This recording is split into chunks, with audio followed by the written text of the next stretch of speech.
Come a little closer, baby, read my lips.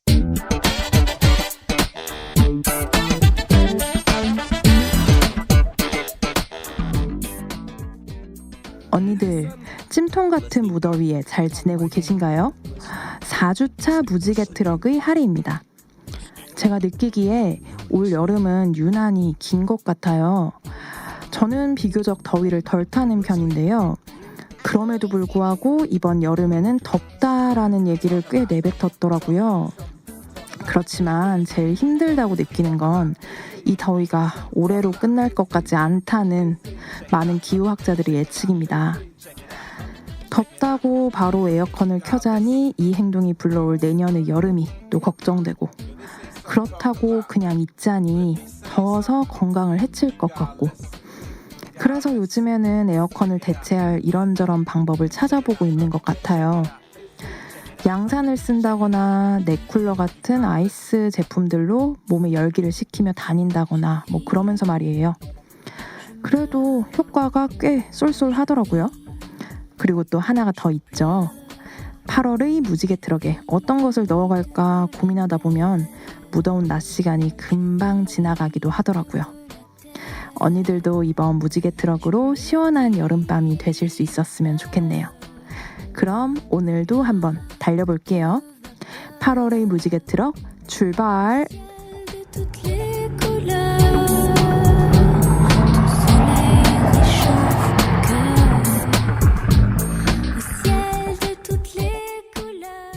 엘량장점에서 사용하는 언니라는 호칭은 특정 젠더에 한정된 호칭이 아닌 모든 엘량장점 청취자분들을 지칭하는 애칭입니다.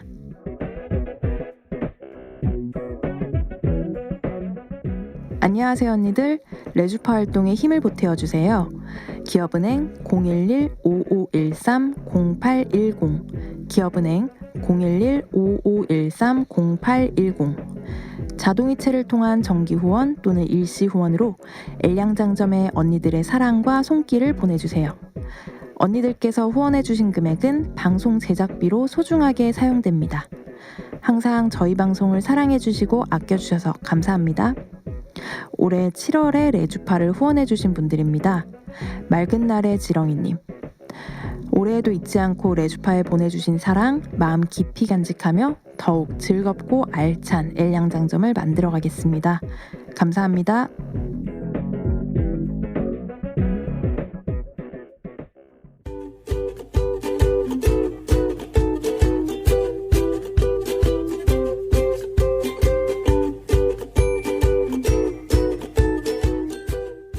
언니들이 남겨주신 맞춤 주문을 보고 맞춤 옷을 제작하여 선물해드리는 시간, 그녀의 맞춤 주문. 8월 4주차의 맞춤 주문 손님은 애인조아님입니다. 여름이 언제 끝날까요? 이번 여름은 살면서 겪은 여름 중에 제일 힘드네요. 매년 여름마다 제일 덥다고 생각했지만 이건 정말로 더워요. 다른 나라들도 엄청 폭염에 시달린다는 뉴스가 많던데 한국에서 애인이랑 결혼하기 전에 지구가 어떻게 되는 거 아닐까 걱정이에요. 그 전에 혼인증명서 뗄 수 있는 날이 오겠죠? 지금도 제 옆에서 예쁘게 잠들어 있는 애인이 최근에 빠진 노래 신청할게요. 댄스 가수 유랑단의 레인보우 신청해요. 네, 애인조아님께서 덥다고 사연을 남겨주셨는데요. 그쵸, 저도 오프닝에서 말씀드린 것처럼 진짜 올해는 더운 것 같아요. 제가 진짜로 여름에 덥다는 얘기를 많이 안 하는데 덥다 너무 더운 것 같아, 힘들어, 이런 얘기가 절로 나오더라고요.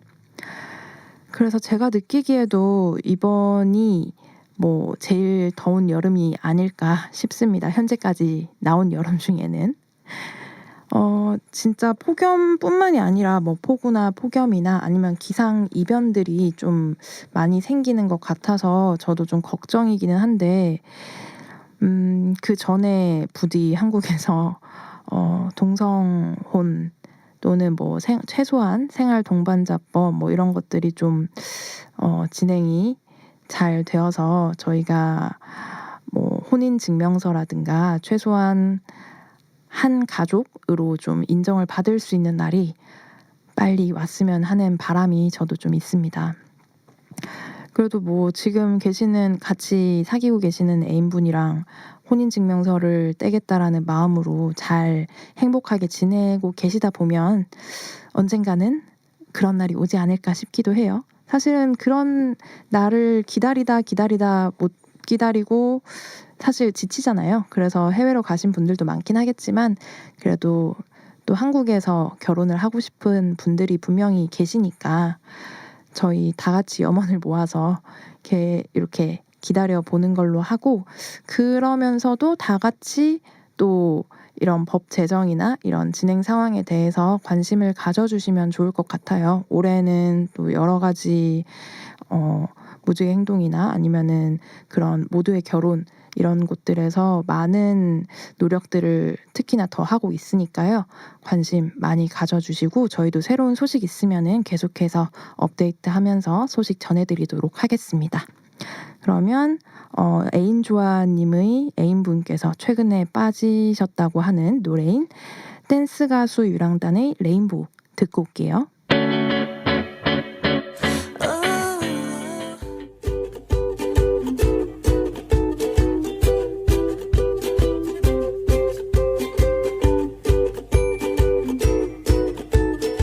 네, 노래 듣고 왔습니다. 안녕하세요. 저는 레주파의 일양증정 숑숑입니다. 이번 맞춤 주문 사연은 제가 읽어드리도록 할게요. 토끼에임님의 사연입니다. 안녕하세요. 저는 30대 후반 레즈비언이에요. 요즘 회사에서 자꾸 제 애인에게 남자를 소개시켜 주려는 상사 때문에 스트레스예요. 저는 토끼 같은 애인이 있고 톡 프로필 사진도 애인이랑 찍은 걸로 해놨는데 애인이 팸이라 그런지 당연하게 친구라고 생각하나 봐요. 예전에 제 톡 프로필 보고 그 친구 결혼했냐, 남자친구 있냐 그래서 남자친구 있다고 둘러댔던 게 잘못이었을까요? 요즘도 틈만 나면 그 친구 아직 남친 있냐고 물어봅니다. 상사가 유부남이 아니었으면 상사가 관심 있는 줄 알 수준이에요. 이제 대꾸 하기도 싫은데 같은 팀 상사라 너무 자주 마주쳐서 피할 수가 없어서 레주파에라도 털어놔 보네요. 노래는 넬의 1분만 닥쳐줄래요 신청해요. 아, 네. 아니 근데 유부남인데 왜 남의 친구 남친 있는 게 그렇게 궁금할까요? 자기 아는 사람한테 소개시켜 주려고 하는 것 같은데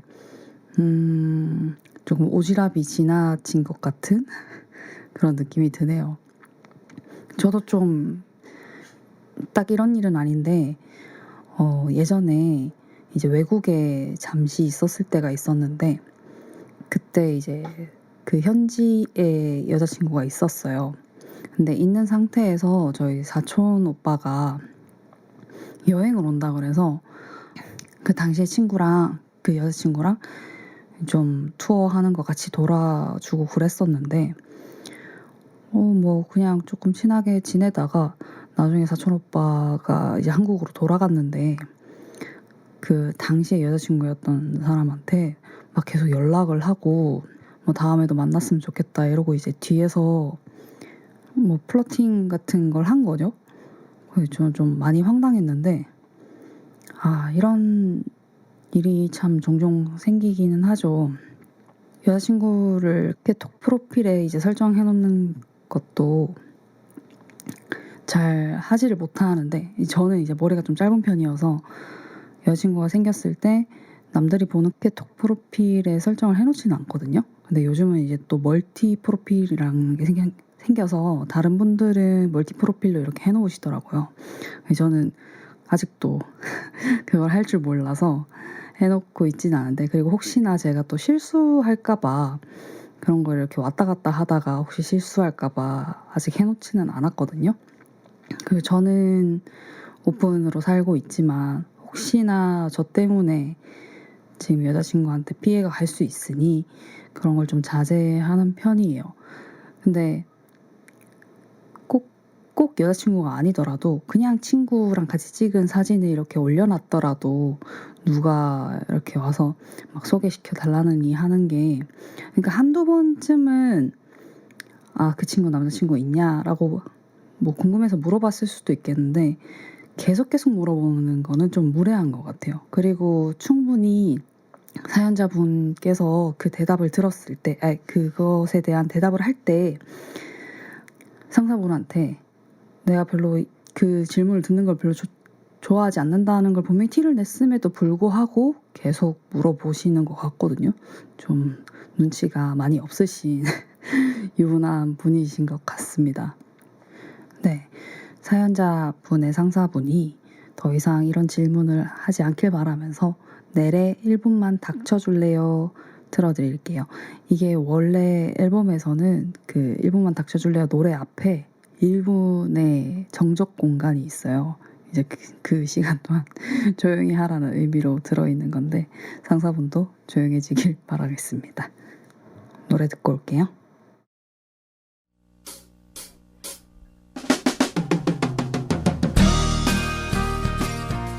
네, 노래 듣고 왔습니다.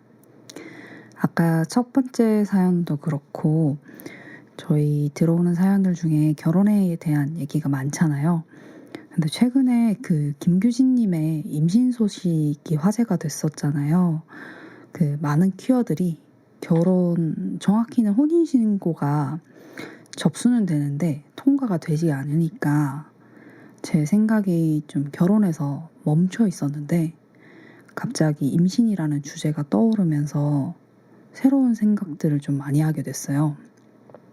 제가 평소에 할머니가 되었을 때를 많이 상상을 하거든요. 내가 할머니가 되었을 때 어떤 사람이 옆에 있을 것이며 어떤 삶을 살고 있을 거고 어떤 삶을 거쳐왔을 건가에 대한 생각을 종종 하는데, 그 임신이라는 얘기를 딱 보고 나서 뭔가 생각의 갈래가 훨씬 더 넓어지는 거예요. 꼭 내가 뭔가 임신, 출산 같은 걸 하지 않더라도 제 주변의 퀴어 친구들이 그런 임신, 출산, 육아들을 할 수 있는 거잖아요. 그렇게 좀 새로운 생각들을 많이 하게 됐어요. 가을도 왔으니 이런 새로운 소식들에 여러분 마음에도 선선한 바람이 불기 시작하길 바라면서 세컨드 페이지에 숨을 들이쉬면 이라는 노래 들려드릴게요.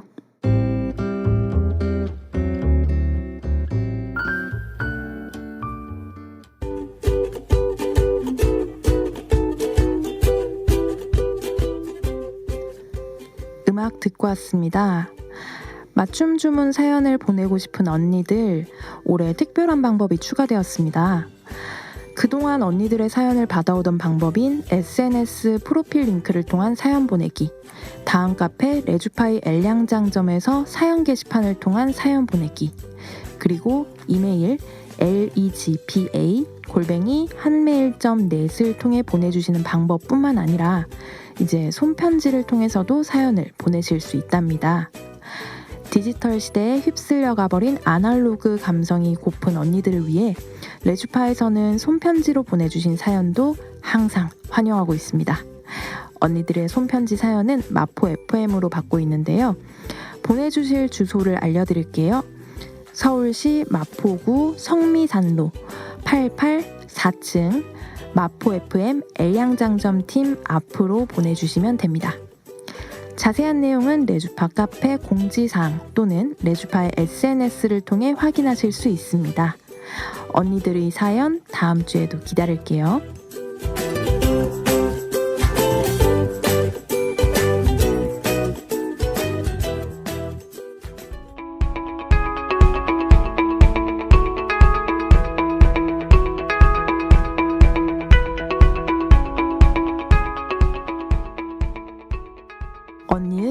언니에 의한, 언니를 위한 꼭 맞는 맞춤 정보 띵동.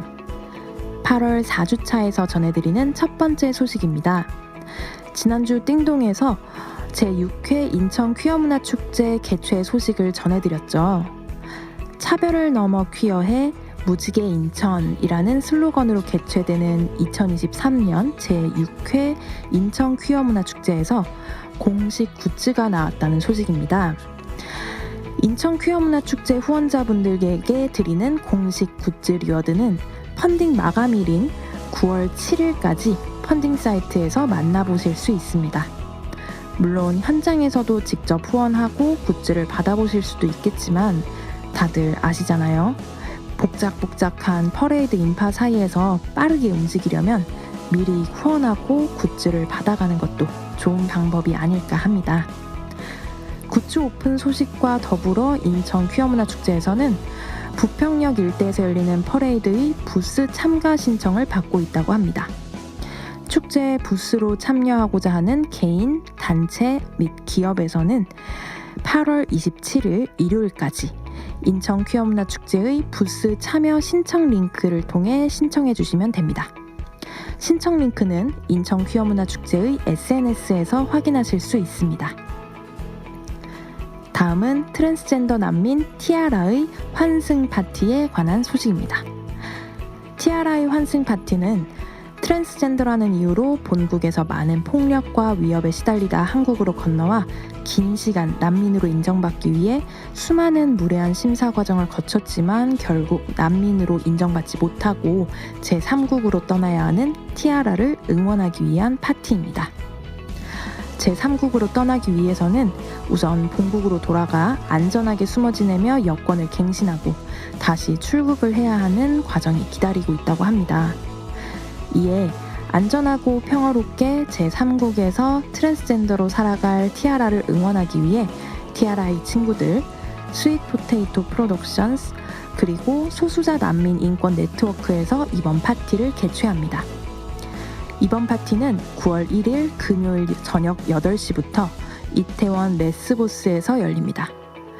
관심 있는 언니들은 펀딩 사이트에서 티아라의 환승 파티를 검색해 보시거나 소수자 난민 인권 네트워크의 SNS를 통해서 자세한 소식을 확인하실 수 있습니다.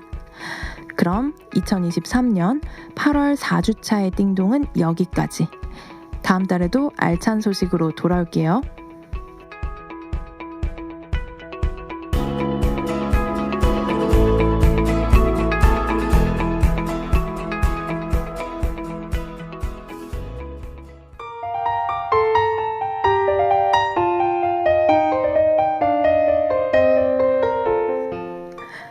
언니들 안녕하세요.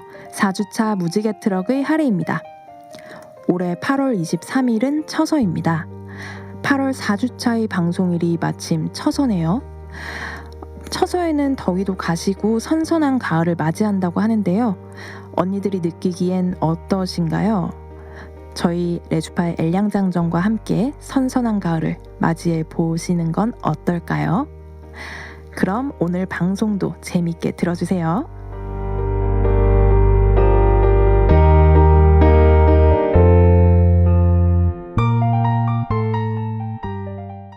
퀴어 라디오 엘량장점은 무지개처럼 다양한 즐거움을 드리기 위해 주차별 고정 코너를 진행하고 있습니다.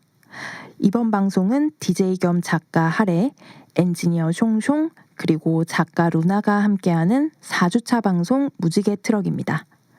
언니들이 뭘 좋아할지 몰라서 다 준비해봤어요. 같이 들어요, 엘량장점.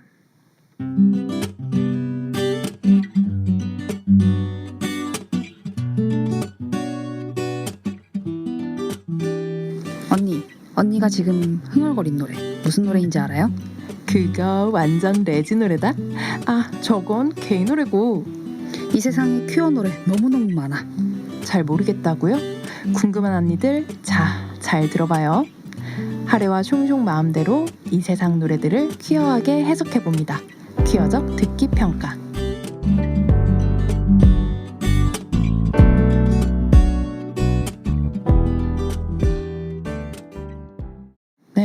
저희 8월에 퀴어적 듣기 평가 돌아왔습니다. 저희 본방송 날짜가 8월 23일 처서라고는 하는데요. 아마 그럼 다시 듣기나 재방송 들으시는 분들도 처서 이후겠죠. 하지만 저희 지금 녹음 날은 아직 좀 습하고 덥고 그런 것 같습니다. 사실 저는 이번 달에는 잔잔한 노래를 좀 가져올까 하다가 아직은 더위를 좀 더 날려야 할 것 같아서 시원하게 빠바밤 하는 트로트를 또 가져와 봤습니다. 제가 오늘 가져온 이 노래 모르시는 분들 아마 없을 건데 없겠죠? 뭔지는 아직은 비밀인데요. 첫 소절 시작 전에 아마도 다들 이거구나 하고 눈치를 채실 그런 정도로 유명한 노래입니다. 일단 비밀인데 제목은 비밀이에요. 하지만 들어보시죠. 네, 이 노래 뭔지 아시겠죠? 무슨 노래인지 눈치 채셨나요, 총총님? 비 내리는 호남선 남행열차에. 그렇죠. 유명한 곡 맞죠? 제가 처음에 이거 그냥 가져왔다고 말만 했을 때는 총총님께서 알 것 같기도 한데 뭐 이렇게 하셨는데 노래를 이렇게 딱 들어보면은 뭔지 누구나 아실 수 있을 만한 노래였답니다. 설마 그 남행열차를 들고 왔을까 했는데 설마 그 남행열차였습니다. 네, 김수희의 남행열차 바로 그 유명한 노래를 갖고 왔는데요. 저희가 뭐 무지개 트럭이잖아요. 그러니까 뭐 같은 운송 수단으로서 기차는 좀 더 시원하게 달리는 그런 거니까 8월에 좀 더 저희가 시원하게 얘기를 해볼 수 있지 않을까 하는 아무 말이나 좀 해보면서 시작을 할 텐데요. 네, 저희 이 남행열차가 되게 오래된 곡이더라고요. 네. 이게 1986년에 발매가 되었고요. 지금 보면 한 30년 가까이 되는 태어나기 전 40년 정도 된 노래죠. 거의 38년? 진짜 엄청 오래됐네요. 네, 37, 8년 된 노래니까 네, 아마 웬만한 분들 태어나기 전에 요즘 분들은 이렇게 다 있지 않았나. 하지만 이게 좀 응원가로도 야구 어떤 팀의 응원가로도 그래요? 쓰이나 봐요. 그리고 몰랐네. 그 응원가로 먼저 쓰인 건지 아니면 그 전에도 그냥 응원가로 여기저기서 쓰였던 건지 모르겠지만 저는 어릴 때부터 이 노래를 들으면은 그 중간중간 으이샤라 으이샤 으이샤라 으이샤 하는 구간이 있어요. 네. 네, 제가 이따가 해석하면서 중간에 꼭 그 포인트를 알려드릴게요. 그래서 저는 노래방 가서 이 노래가 나온다라고 하면은 저는 친구들이랑 항상 누가 미리 얘기하지 않아도 의샤라 의샤를 꼭 외치곤 했었긴 하거든요. 어릴 저는 때부터. 처음 들어봐요. 아 진짜요? 네, 그걸 넣는다는 걸 처음 들어봐요. 이따가 꼭 알려드리겠습니다. 네. 노래방 가면은 이 부분에서 하면은 꼭 이제 신이 나게 되는 포인트가 있답니다. 그래서 요즘 세대 분들도 좀 아시는 분들이 많이 있는 것 같기는 해요. 그리고 이 노래가 워낙 많이 회자되기도 하는 노래라서 그런 것 같기도 하고.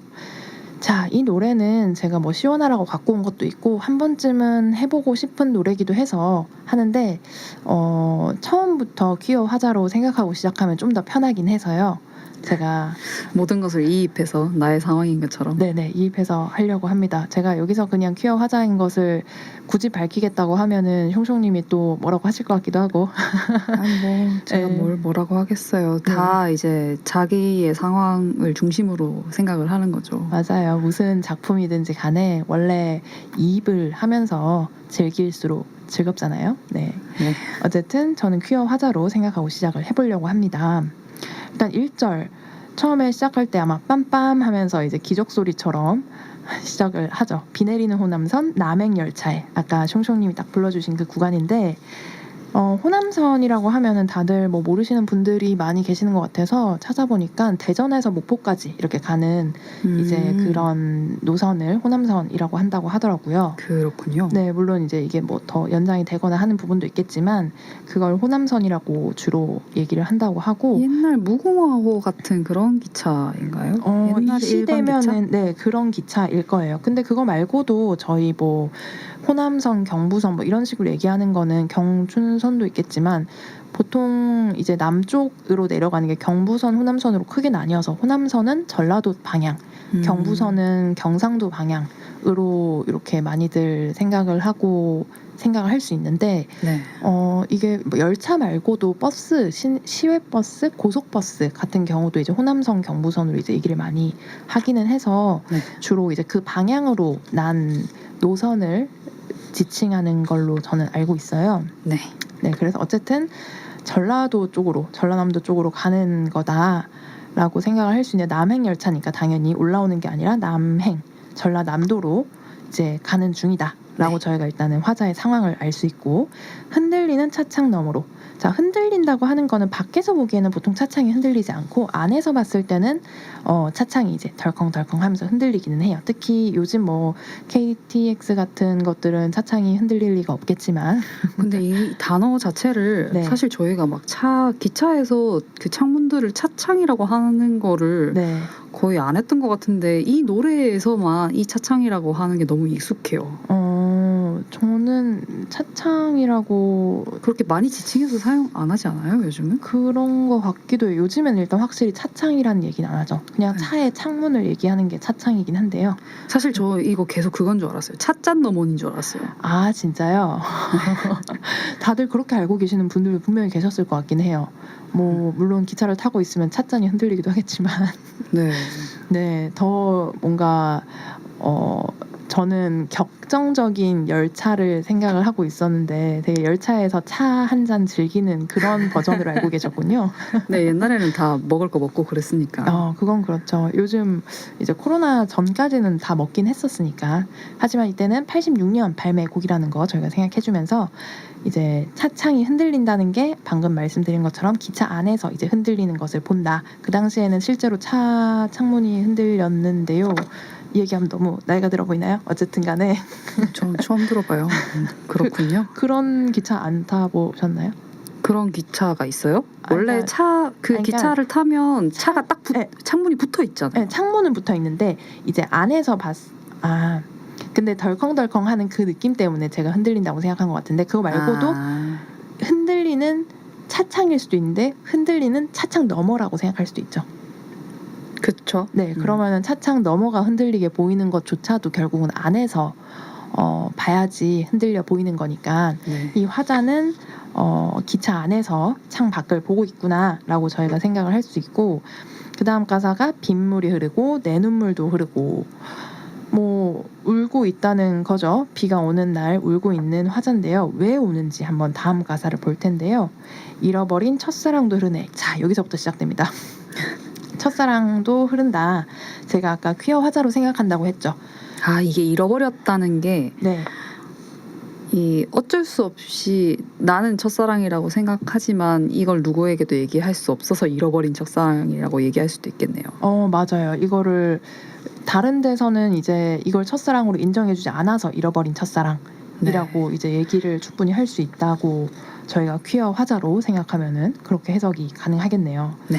그리고 뭐 사실 호남선을 타고 가면서 그렇다는 거는 뭐 전남 사람이거나 뭐 아니면 관련 추억이 있거나 뭐 그렇게 생각을 할 수는 있는데, 아니면 뭐 그 전남으로 같이 여행을 기차를 같이 타고 갔을 수도 있죠. 안 그러면 굳이 이 공간에서 눈물을 흘린다라는 걸 얘기하는 이유가 없지 않을까라는 생각을 하는데, 노래 부른 김수희님은 찾아보니까 부산 출신이더라고요. 전남 출신인가 해서 찾아봤거든요.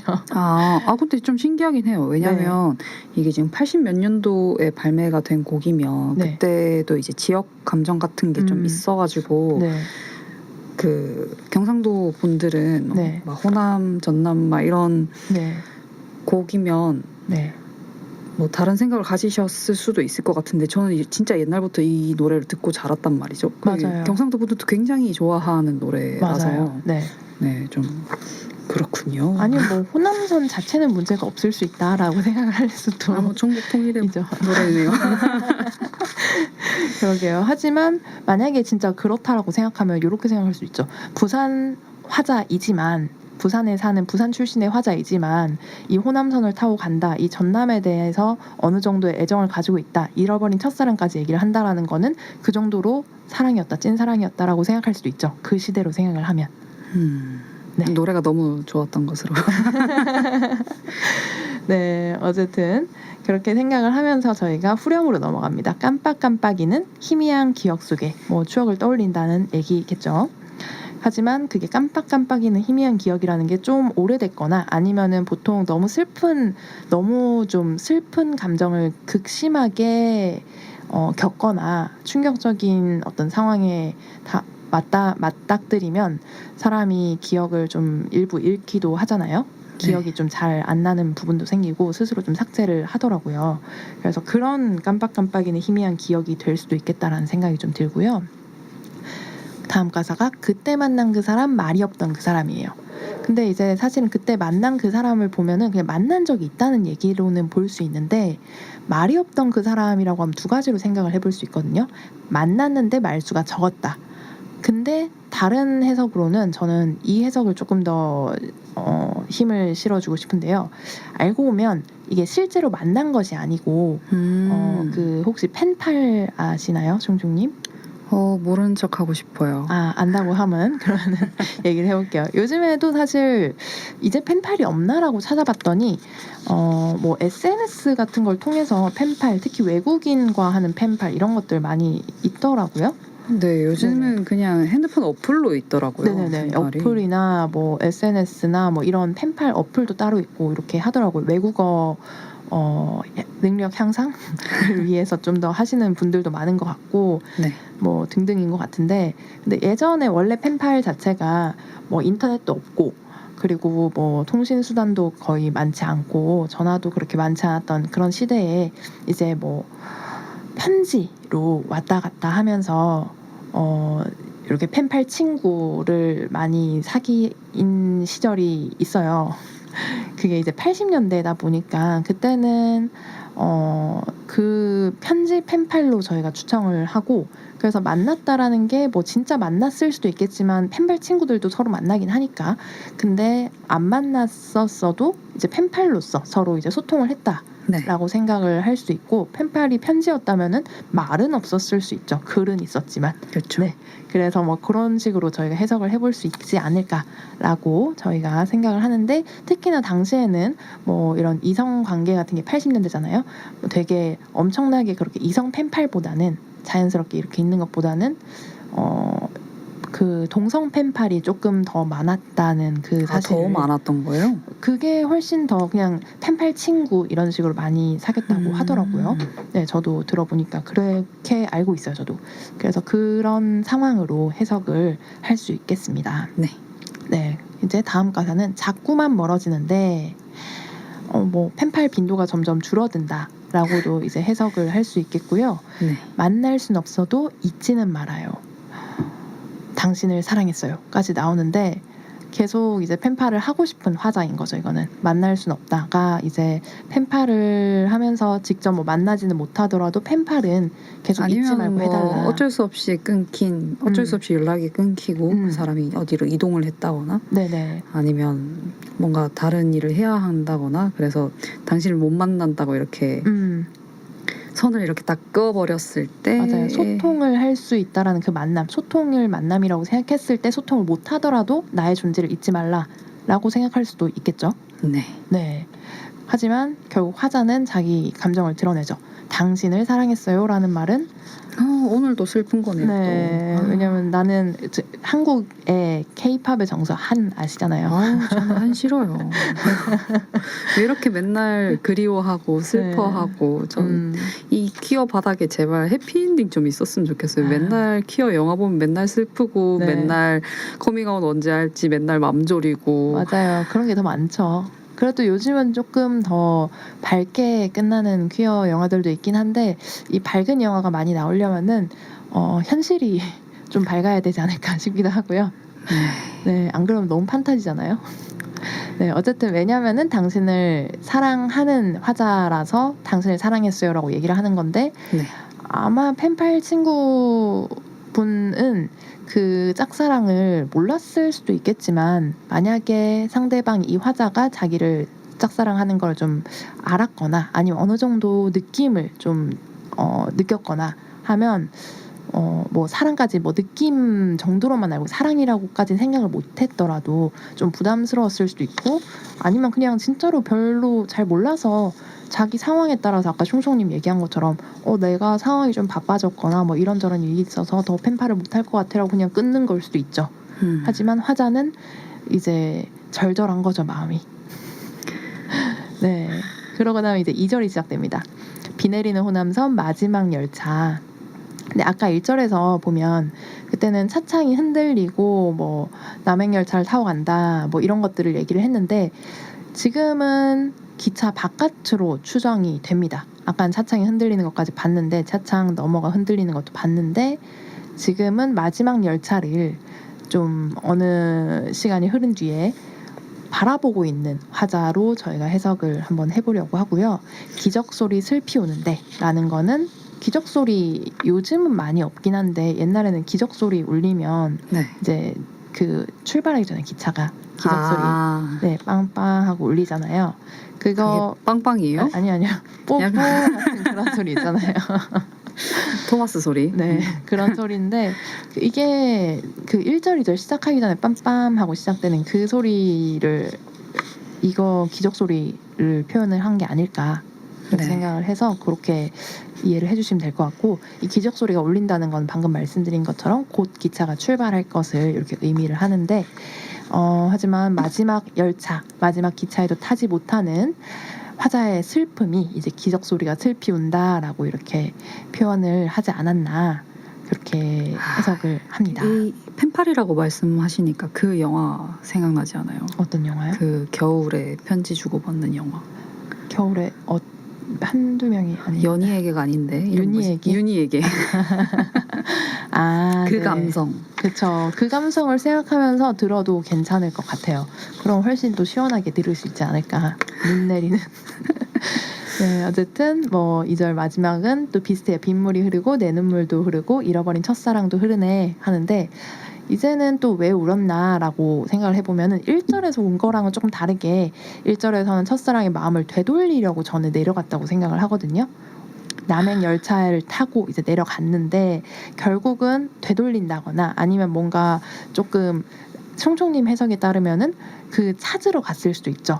더 이상 연락이 안 돼서 그 화자가 이쯤 뭐 어느 학교 다닌다고 했는데 해서 찾아가는 경우들도 있으니까 네. 그렇지만 실패했을 걸로 저희는 추정을 할 수가 있고 이제는 갈 수 없고 그 상대방 짝사랑 상대를 만날 수 없는 이 화자가 호남선 열차만 바라보면서 마지막 열차를 바라보면서 슬퍼하는 그런 눈물이라고 저희는 해석을 할 수 있습니다. 또 이렇게 네, 그렇게 슬프게 끝이 납니다. 네, 이렇게 이 노래는 레즈비언 첫사랑의 이런 슬픈 결말로 80년대 레즈비언 첫사랑의 슬픈 80년대. 결말 네, 이렇게 해석을 저희가 한번 해봤는데요. 이렇게 생각하고 들으면은 이번에는 어떨 것 같아요? 찻잔도 아니고 차창이고 뭐 여러 가지 다른 느낌이지 않을까 싶은데 총총님도 어떤 부분이요? 남행열차를 다시 듣는다면요? 아닐까요? 윤희에게가 생각날 것 같긴 해요. 펜팔을 갑자기 연결 지으셔가지고 네. 남행열차를 생각하면 펜팔이 갑자기 생각나고 펜팔이 생각이 나면 윤희에게가 갑자기 생각나고 남행열차라는 이 노래의 느낌 자체랑은 뭐 윤희에게가 엄청 연관이 바로 안 되긴 하는데 이렇게 한 번 돌면은 갈 수가 있긴 하겠네요. 모든 것을 나의 얘기인 양. 네. 그리고 뭐 끝나기 전에 저희 이거 하나만 말씀드릴게요. 으쌰라 으쌰가 어디 들어가냐면요. 그러니까 아까 분명히 1절에 있었을 것 같은데 네. 왜 지나가는지 모르겠어요. 네, 근데 사실 그냥 아무 때나 넣으면 되긴 하거든요. 비 내리는 호남선 모든 곳에 넣으면 되는 거예요? 남행열차에 으쌰라 으쌰 흔들리는 차창 너머로 으쌰라 으쌰 다 가능해요. 그런 거예요? 네. 그냥 그렇게 하면은 정말 멋진 응원가가 될 수 있는데 저희는 모든 레즈비언들의 그리고 모든 성소자의 사랑을 응원합니다. 으쌰라 으쌰. 네. 이렇게 저희가 김수희 씨의 남행열차라는 노래를 가지고 퀴어적으로 저희 마음대로 이제 해석을 좀 해봤는데요. 어떠셨을지 모르겠네요. 저희 다음 퀴어적으로 해석할 수 있는 곡들 여러분 추천해 주시면 저희가 그 곡으로 다시 해석해보는 시간 가지겠습니다. 네, 추천은 저희 SNS나 레즈파 카페 그리고 이메일로 편하게 보내주시면 저희가 해드릴 수도 있고 해드릴 수도 있고 안 해드릴 수도 있고 네, 뭐 봐서 하지만 최선을 다해서 해보도록 하겠습니다. 네, 많은 참여 부탁드립니다. 네, 그러면은 저희는 다음 코너로 돌아올게요. 안녕. 안녕.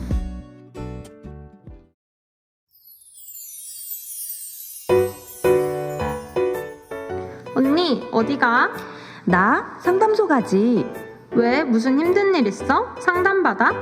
한국 레즈비언 상담소엔 상담만 있는 게 아니야. 우리 곁을 파수꾼처럼 지켜온 한국에서 가장 오래된 여성 퀴어 인권단체. 상담은 물론 여러 문화특강과 친목 모임, 인권활동까지. 회원가입이 곧 활동이다. 언제나 열려있는 한국 레즈비언 상담소로 오세요. l상담.org.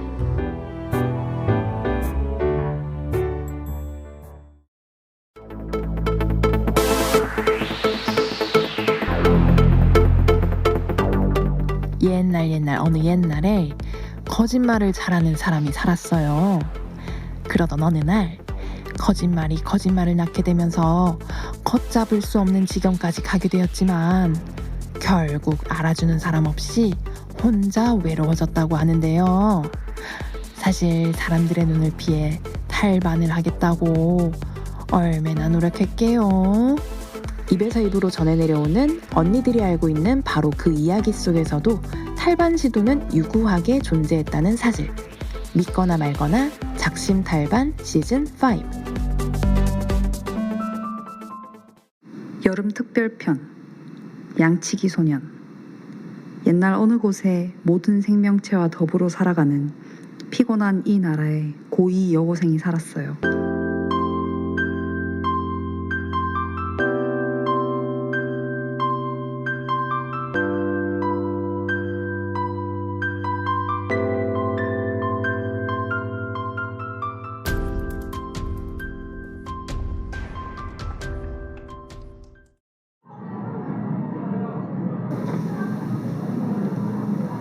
뭐야? 왜 이렇게 울상이야?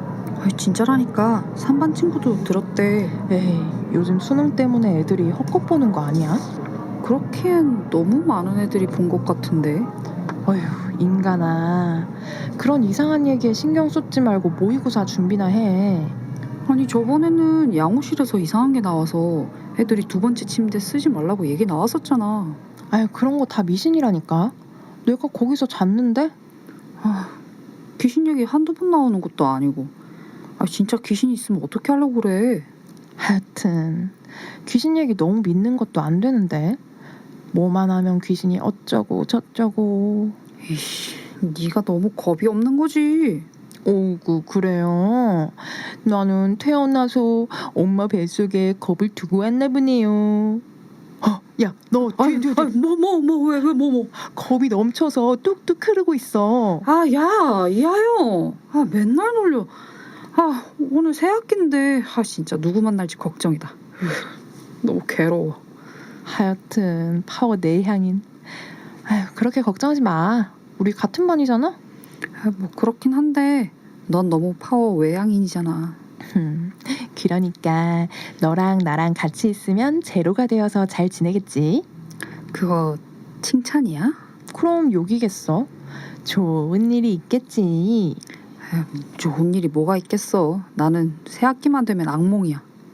하긴 너는 초등학교 때는 화장실을 못 찾아서 흑역사 만들고, 중학교 새 학기 때마다 원래 반에 앉아 있어서 뭐 후배들한테 5점이나 남기고, 작년엔 버스 타다가 가방 문에 껴서 날아가는 줄 알았고, 뭐 그건 그냥 긴장해서 그런 거야.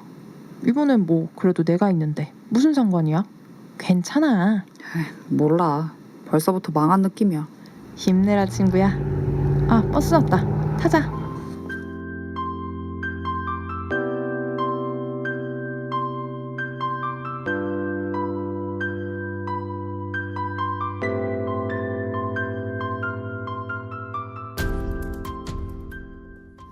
뭐 이 동네 애들 다 나만 빼고 방학했나? 왜 이렇게 사람이 없어?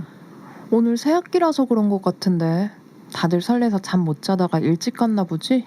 나라면 어떤 사람을 만나서 어떻게 새로 지낼지 스트레스 받아서 못 잘 것 같은데. 어휴, 인간아. 난 먼저 내려서 뛰어간다. 이따 보자. 야, 이 더위에 어딜 뛰어가. 저도 참 체력 대단하다.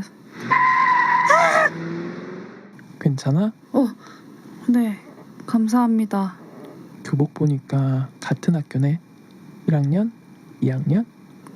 2학년이요. 같은 학년이네. 몇 반이야? 나 3반. 너도 2학년 3반이야? 너도? 반가워. 너 1학년 때 3반 김진아 맞지? 어떻게 알았어? 우리 축제 때 봤잖아. 나 너 첫눈에 반해서 쫓아다녔는데 혹시 같이 다니는 친구랑 사귀는 사이야? 아니거든. 그래? 그러면 다행이고. 근데 어디 살아? 이 버스에선 처음 보는 것 같은데. 아, 나 원래 걸어 다녔는데 집 앞에 정류장이 생겼거든. 아, 그래? 나도 저번 학기부터 타고 다니는데. 그럼 많이 마주치겠다. 많이 보겠다. 같은 반인데 짝까지 되면 더 좋겠다. 친하게 지내자. 나 내 친구들은 다 이과로 가서 혼자 떨어졌거든. 야, 물론이지. 내가 친하게 지내줄게. 잘 부탁해. 나 오랜만에 대화하는 것 같아서 즐거워.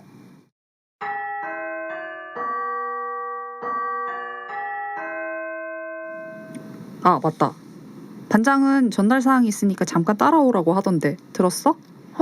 아니? 같이 가줄까? 아니야, 괜찮아. 다녀올게.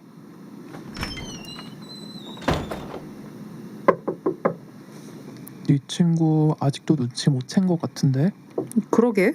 이렇게 눈치가 늦을 줄은 몰랐는데. 그러게 내가 저번에 말했지. 네 친구는 말을 안 하면 모르는 둔탱이라고. 고마워. 근데 우리 같은 반 되는 건 어떻게 알았어? 내가 이래봬도 학교의 모든 소문을 다 알지 않냐? 작년에 지리 선생님한테 들었지.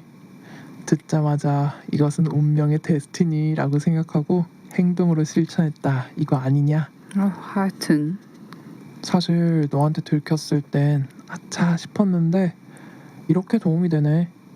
나한테 들킨 게 왜? 너 은근 나 보려고도 안 하고 도망치고 그랬잖아. 그래서 나 싫어하는 줄 알았지. 물론 오해해서 미안해. 뭐 내가 또 그런 오해 많이 받지. 하지만 그렇게 너 같은 애들 꼭 좋아하는 것도 아니야. 여튼 네가 친구한테 소개해준 데서 오늘 일찍 나오긴 했는데 앞으로도 계속 이렇게 다니다 보면 되려나? 잘 지내봐. 진짜? 그래 뭐 나쁜 짓만 안 한다면요? 자세한 건 비밀. 네 친구 온다.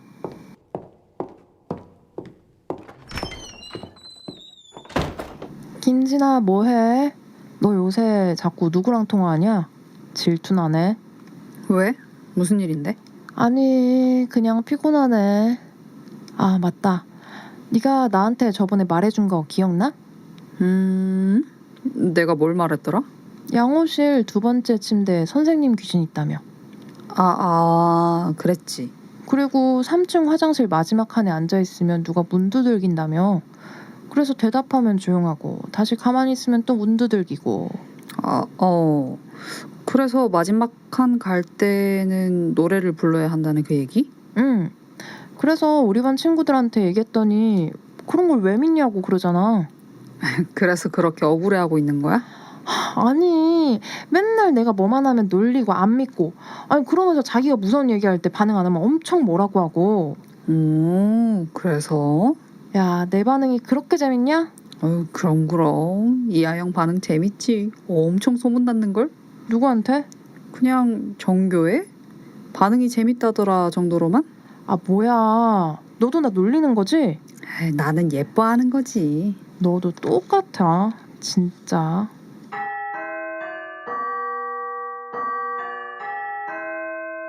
아, 종 쳤다. 그럼 이따가 자습실에서 봐.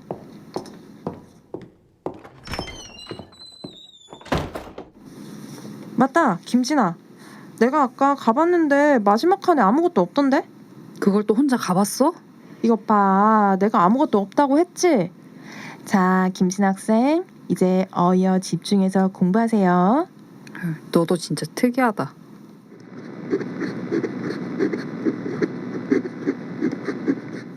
야, 김진아. 깜짝이야. 뭘 그렇게 놀라. 너 때문에 내가 더 놀라겠다. 제발 뒤에서 나올 때 얘기 좀 하고 나와. 하여튼 그렇게 쫄바라서 이 험한 인생 어떻게 살아가려고 그러냐? 네가 그렇게 안 해도 세상 잘 살고 있거든요. 뭐 마실래? 나? 나는 이온 음료. 여기서 기다려. 사올게. 사주는 거야? 내가 안 사주면 우리 진아 누가 먹여 살리나. 아, 그냥 좀 조용히 사주면 안 되냐? 오냐, 다녀올게.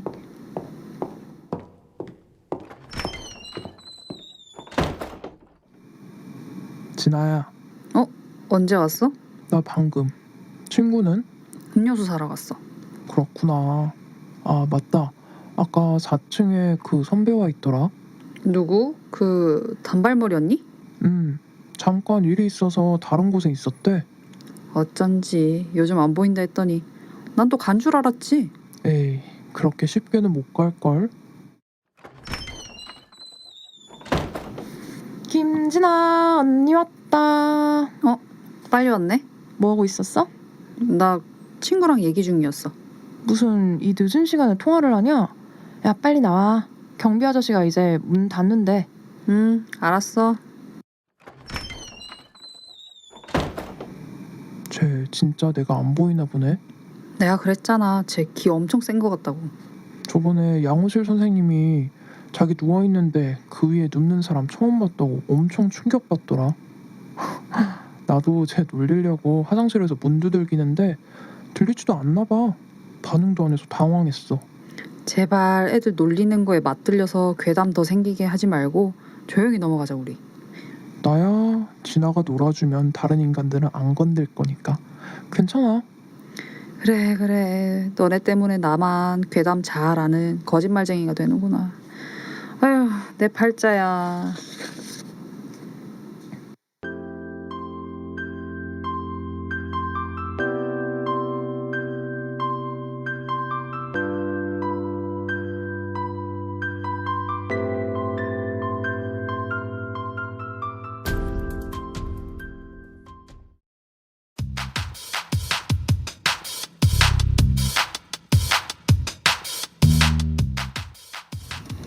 성소수자 차별 반대 무직 행동? 그게 뭐야? 차별을 반대해? 맞아, 차별은 나빠. 무직의 퀴어인가 봐. 근데 그게 뭐 하는 거래? 무지개 행동이 지금 뭐 하는지 궁금한 언니들 다 같이 외쳐봐요. 무행, 모행.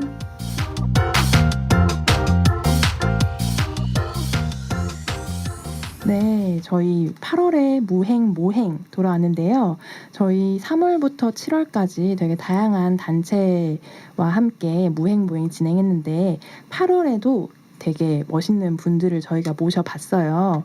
아마 들어보셨던 분들도 계실 거고 이번에 처음 들으시는 분들도 계실 텐데 오늘 이렇게 두 분 저희가 모셔봤는데요.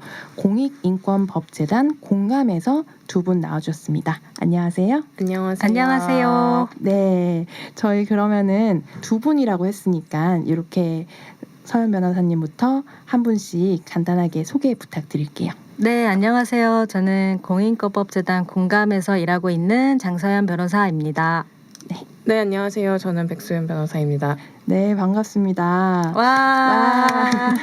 저희 이렇게 게스트로 제가 되게 많은 분들을 되게 10몇 년간 모셔봤는데 변호사님이 나오신 거는 처음이라서 저도 아, 그래요? 네, 되게 설레는데요. 네, 아마도 변호사님을 저희가 저희가 변호사님이 딱 한 분 계셨어요. 저희 무행무행에 3월에 한이님 나오셔가지고 네, 하지만 이렇게 변호사 이름으로 나와주신 분들은 이렇게 처음이신데요. 저희 그러면은 따로 닉네임은 사용 안 하시고 두 분은 본명으로 사용을 하고 계시잖아요. 네. 네, 그래서 그냥 바로 공감해서 얼마나 활동하셨는지를 여쭤보려고 하는데요. 장 변호사님부터 먼저 얼마나 활동하셨는지 얘기해 주시겠어요? 저는 공감에서 2007년부터 일을 해서요. 네. 이제 17년 차? 와, 네, 17년 차가 된 것 같습니다. 엄청 오랫동안 활동하셨네요. 네, 오래됐습니다. 네, 그러면 제가 네. 공감에서 입사한 순으로는 현재 넘버 2에 넘버 2예요? 네, 지금 공감에 이제 13명의 구성원이 있는데요. 네네. 네, 그중에서 넘버 입사한 지 오래된 순으로 두 번째입니다. 네. 네, 엄청난 분을 저희가 모시고 이렇게 얘기를 한다는 기분을 느끼게 되는데요. 그러면 백소윤 변호사님께서는 얼마나 활동을 하셨을까요? 저는 공감에서 일한 지는 이제 5년 차, 그러니까 만 4년이 지나고 한 6개월 정도 지난 것 같습니다. 그러면 17년 차 장 변호사님과 네. 5년 차 백 변호사님 이렇게 두 분 이렇게 모시고 얘기를 좀 나눠보려고 하는데요. 처음에 제가 말씀드린 것처럼 공감이라는 이 단체를 잘 모르시는 분들도 아마 저희 청취자분들 중에는 분명히 계실 것 같아요. 그래서 공익인권법재단 공감이라고 하는 곳은 어떤 곳인지 한번 설명해 주시겠어요? 네, 백서윤 변호사님께서 네, 설명을 해주시면 될 것 네, 같아요. 공감은 2004년에 이제 소수자나 사회적 약자를 지원하기 위해서 몇몇 변호사 이 넘버 2와 함께 물론 창립 멤버는 아니지만 네, 소수의 변호사들이 이제 최초로 만든 공익변호사 단체고요. 네. 공익변호사 단체에서 지금 하고 있는 일들은 장애, 난민, 여성, 성소수자 이슈들 각 영역별로 전문 영역을 가지고 변호사들이 소송도 하고 집회도 나가고 필요한 사람들 옆에서 계속 필요한 것들이 뭐가 있는지를 좀 알아보고 지원하고 좀 하는 일들을 해오고 있습니다. 이름에 이제 공익인권법재단에서 법이라는 글자가 들어가서 네. 되게 멋있다고 생각하시는 분들도 있겠지만 되게 좀 다가가기 어렵다라고 네네. 생각하시는 분들도 분명히 있을 것 같아요. 네. 그래서 뭔가 좀 더 구체적으로 어떤 활동을 해왔는지 그리고 지금 어떤 활동을 하고 있는지를 좀 설명을 해주시면은 언니들이 아 이런 곳이구나 그렇게까지 어려운 곳이 아니구나라고 느끼실 수 있을 것 같아서 이번에는 그러면 장 변호사님께서 한번 어떤 활동을 주로 하고 있는지 같은 거 설명을 해주시겠어요? 네, 사실 이제 성소수자와 법하면 사람들이 어떤 관련이 있는지 네. 이렇게 바로 떠올리지 못하는 분도 계신데요. 사실 법이라는 건 누구하고나 직접적으로 관련이 굉장히 많아요. 특히 한국에서 성소수자 관련 법 문제라고 하면 저희가 현재 하고 있는 사건 중에는 이제 트랜스젠더 성별 정정 사건들이 있는데 그러니까 법적인 성별이 현재 본인의 정체성하고 맞지 않는 거죠. 그래서 법적으로 성별 정정을 해야 되고 이제 그런 일들에 이제 저희가 변호사로서 지원을 하고 있고 또 하나는 올해 이제 건강보험 피부양자 사건이 있었잖아요. 그러니까 지금 현재 한국에서는 아직 동성혼이 인정되지 않고 있는데 그런 이제 여러 가지 가족 제도나 사회보장 제도에서 이렇게 차별을 겪고 있는 것을 해결하기 위해서 그런 소송도 하기도 하고 또 최근에는 이제 모두의 결혼 사랑이 이길 때까지라는 이제 캠페인을 시작을 했어요. 무지개 맞아요. 행동하고 혼인평등 연대에서 그런 일들도 이제 다양한 활동들을 공감에서도 같이 하고 있습니다. 아, 네. 진짜 다양한 활동들을 하는데 제가 찾아봤을 때는 이제 공감에서 성소수자 인권 문제 말고도 이제 다른 소수자 인권 문제에 대해서도 이제 법적으로 지원을 많이 하신다고 이렇게 나와 있더라고요. 그러면 두 분께서는 주로 이제 성소수자 이슈에 대해서 많이 참여를 하시는 편이신 거예요?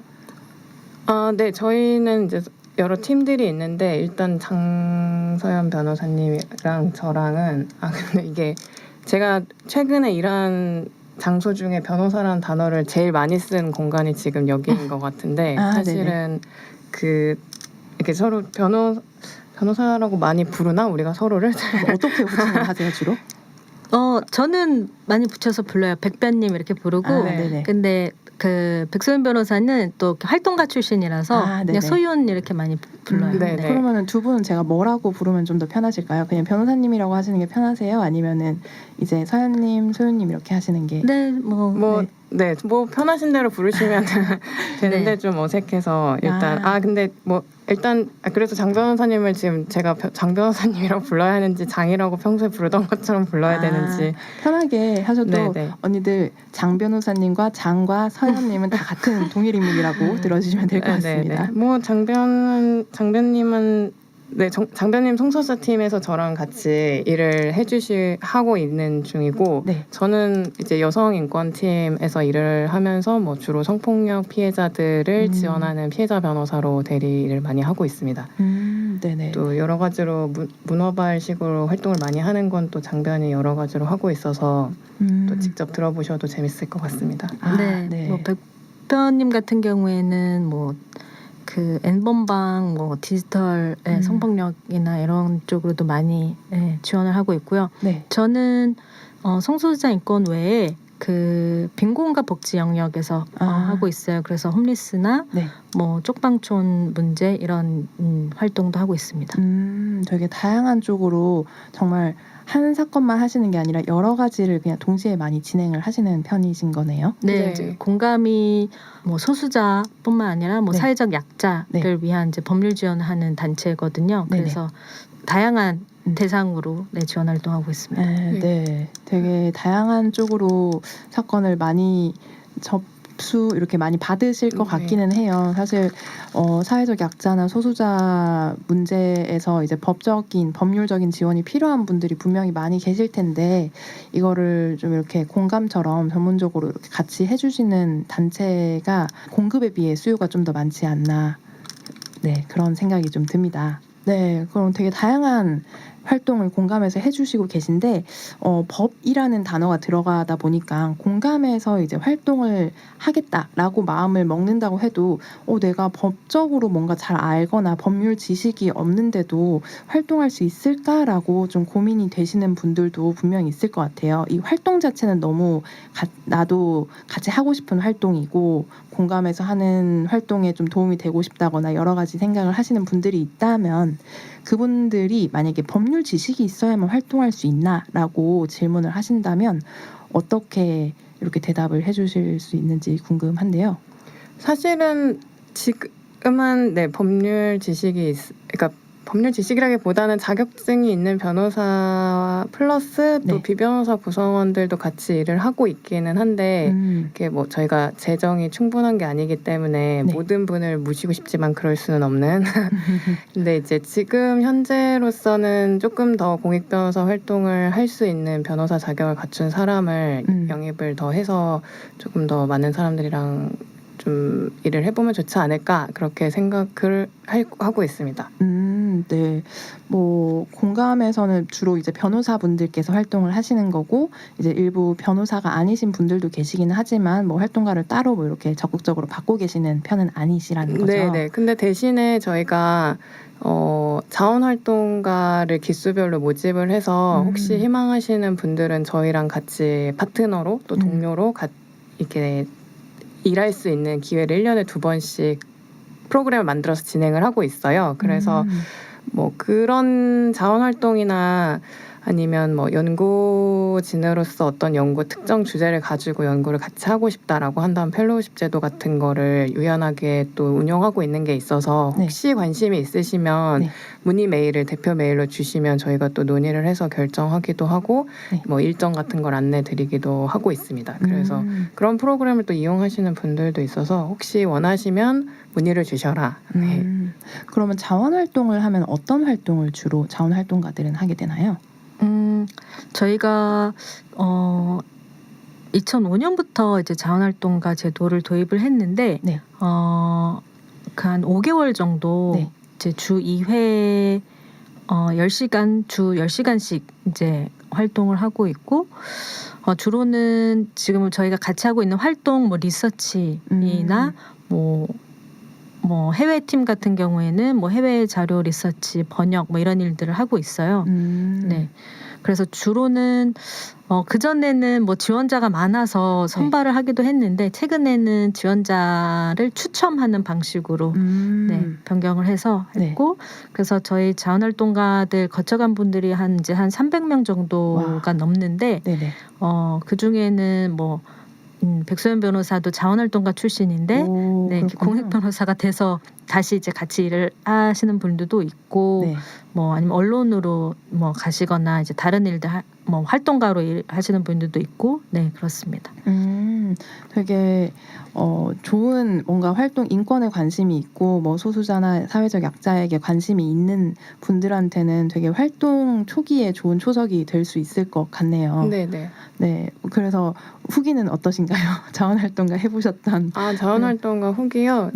너무 오래돼서 잘 기억이 되지 않는데 일단은 지금도 저도 자원활동가 분들을 만나면서 항상 하는 생각이 사실은 오히려 그러니까 뭐랄까 정말 일을 같이 하는 동료 정도로 중요하게 생각할 정도로 사건에 대한 의견도 많이 물어보고 교환도 하고 그런 정보 교환도 하고 할 정도로 많이 의지하거든요. 사실 자원활동가 분들이랑. 네. 그런 걸 생각하면 저도 그때 당시에 이렇게 이 내가 하는 일들이 도움이 될까? 약간 이거 내가 찾은 거 가지고 뭐 하는 거지 변호사들은? 약간 이런 생각들을 했었는데 네. 아 나도 그때 도움이 됐었겠구나. 약간 그런 생각도 들고 사실은 이렇게 좀 위로가 되는 것 같아요. 나랑 같은 비슷한 고민을 하는 사람이 여기 있다라는 걸 사실 그때 제가 자원활동가 할 때 장변이 밥도 사주고 그랬거든요. 한 끼 따로. 그러니까 네네. 자기가 담당도 아닌데 데리고 나가서 밥도 사주고 그랬는데 이렇게 뭔가 싹이 네. 보인다라고 생각을 하신 건가요? 그런 그렇죠. 것도 있고 약간 LGBT 특혜 같은 그런 게 있었는데 내가 어디 가서 LGBT라는 이유로 이렇게 내 선배한테 밥도 얻어먹고 이런 경험 처음이다. 약간 네. 저 사람 되게 멋있다. 약간 이런 생각을 했었던 것 같은데 네, 그러고 나서 다시 동료로 일할 수 있게 될 거라는 건 전혀 상상도 못했는데 신기한 일이죠. 네. 정말 진짜 좋은 인연이시네요, 두 분이. 네, 그러면은 이제 법률 지식적인 그런 얘기들을 좀 했으니까 또 변호사님들 오신 김에 저희가 좀 내부에서 제가 공감 변호사님들 이렇게 모신다라고 하니까 궁금한 점을 또 이렇게 제보를 해주셔가지고 여쭤보려고 하는 게 아무래도 저희 듣는 분들이나 저희 이렇게 제작하는 사람들이나 퀴어 분들이신데 대부분 아우팅이라는 게 되게 민감한 문제잖아요. 그랬을 때 아우팅을 당한다라고 하면 퀴어들이 할 수 있는 법적 대응 방식이 혹시 있을지 그런 것들을 궁금해 하더라고요. 혹시 뭔가 조언해 주실 만한 내용이 있을까요? 혹시 일반적인 대응 방법은 장 변호사님이 살짝 얘기해 주시면 제가 약간 최근에 성폭력처벌법에서 이제 좀 활용할 수 있는 것들 이런 걸 좀 안내해 드릴 수 있으면 좋을 것 같은데 어떠세요? 네. 아우팅을 당했을 경우, 그러니까 이미 결과적으로 당한 경우와 아니면 아우팅을 하겠다라고 이제 협박을 하는 경우로 좀 나눌 것 같은데요. 네네. 일단 아우팅을 어떤 대상한테 또 어떤 방식으로 했느냐에 따라서 명예훼손 문제가 될 수가 있고요. 그러면 명예훼손이면 뭐 형사 고소도 가능하고 또 민사사항으로는 손해배상도 가능하고 만약 그게 뭐 인터넷에 게시가 됐다 그러면 뭐 그 방심위의 삭제 요청도 가능하고 인터넷상 그런 이제 방법이 있고 만약에 뭐 아우팅을 하겠다는 이제 협박하는 경우에는 이제 협박죄가 가능한 거죠. 그래서 뭐 협박죄로 고소하거나 그런 방법이 있습니다. 그 협박죄라는 게 내가 위협을 느낀다라는 걸로도 충분히 성립이 되는 거죠. 네네. 근데 그게 퀴어로서 위협을 느낀다는 게 뭐 되게 다양하게 뭐 증명을 굳이 비퀴어와는 다르게 뭔가 증명을 해야 되는 사례들도 있나요? 그러니까 뭐 사실 퀴어 당사자로서 원치 않는 너의 정체성을 알리겠다라고 하면서 협박을 하는 거니까 사실 그 자체로 협박죄에 해당한다고 볼 수가 있는 거죠. 내 개인 정보인데 원치 않는데 얘를 공개하겠다라고 하는 거니까 그냥 그렇게도 충분히 성립이 되는군요.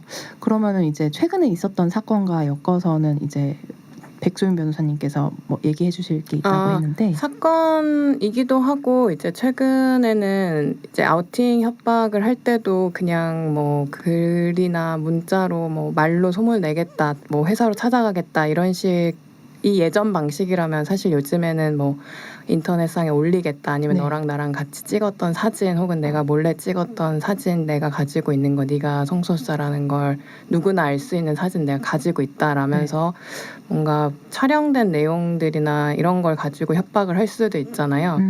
네, 예전에 제가 이제 한국 레즈비언 상담소에서 일할 때도 이제 그런 식으로 이제 같이 찍었던 사진이나 연인 간에 보관되어 있던 것들을 이제 폭로하는 방식으로 이제 협박하는 케이스들이 많았는데 그때는 사실 활용할 수 있는 법들이 만약에 있다고 해도 내가 신고를 할 때 이미 나의 개인정보를 수사기관에 알려야 하는 게 굉장히 큰 부담인 상황들 속에서 고소를 포기하는 경우들이 되게 많았어요. 근데 이 최근에 성폭력처벌법에 이 사진 내가 이제 촬영에 동의했더라도 그 사람 내가 이제 유포나 아니면은 제3자에게 공개하는 것에 대해서 동의하지 않은 사진들을 가지고 있으면서 이걸 유포하겠다라는 이런 어떤 촬영물을 매개로 해서 협박하는 행위에 대한 강력 처벌 규정이 이제 가중 처벌하는 규정이 신설이 됐는데 이게 성폭력 처벌법에 신설이 되다 보니까 사진의 내용이 만약에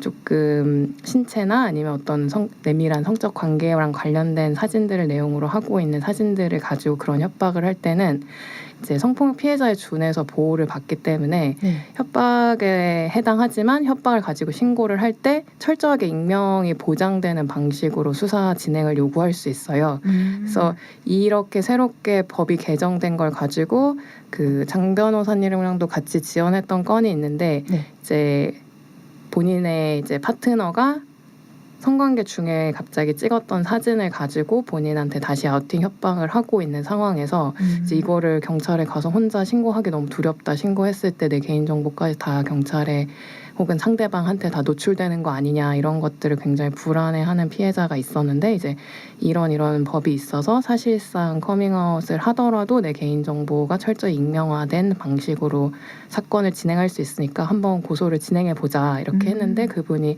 그러면 고소를 진행을 하겠다 해가지고 실제로 피의자 특정이 돼서 수사가 진행이 됐던 건이 있었어요.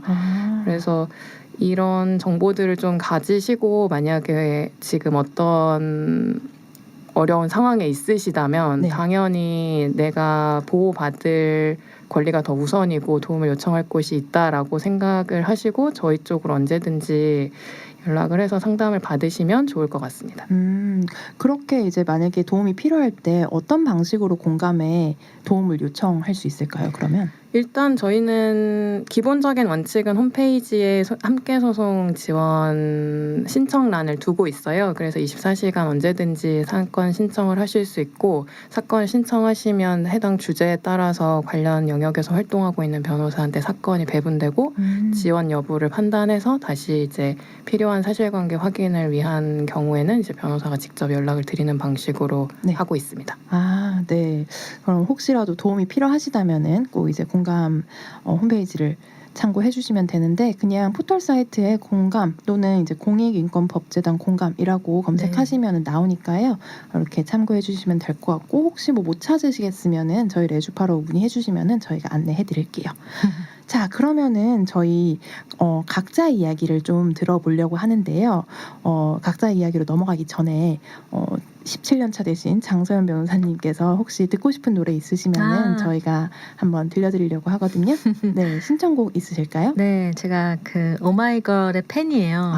오마이걸 팬덤명이 미라클인데 네, 최근에 7월 24일 날 오마이걸이 컴백했습니다. 맞아요, 새 곡 나왔더라고요. 네, 타이틀곡이 여름이 들려라고요. 네, 그 곡을 신청하고 싶습니다. 네, 그럼 이제 8월에 한번 들어보도록 하겠습니다. 오마이걸의 여름이 들려 듣고 다시 돌아올게요. 모든 네가 들리면